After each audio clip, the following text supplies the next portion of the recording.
The situation in Cuba is on the verge of turning into a historic calamity, and it has to be, this calls for a swift and meaningful response. So today I've made 4 specific asks of the President that I think he needs to move on very quickly. The first is I'm calling for the President to immediately authorize and allocate funding to provide emergency connectivity to the internet for Cuba through balloon-supplied internet coverage. In recent years, American firms have made real strides in telecommunication technologies, including fiberless solutions that can be deployed to remote regions at a relatively short notice. That was done in Puerto Rico in 2017 after Hurricane Maria.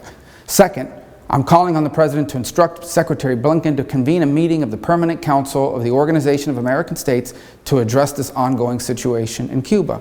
We must lead the effort to gain approval for a strong condemnation of the regime's violence against its own people and a petition to the Inter-American Human Rights Commission to travel to Cuba and begin to document the violations of civil and human rights that have happened and are ongoing.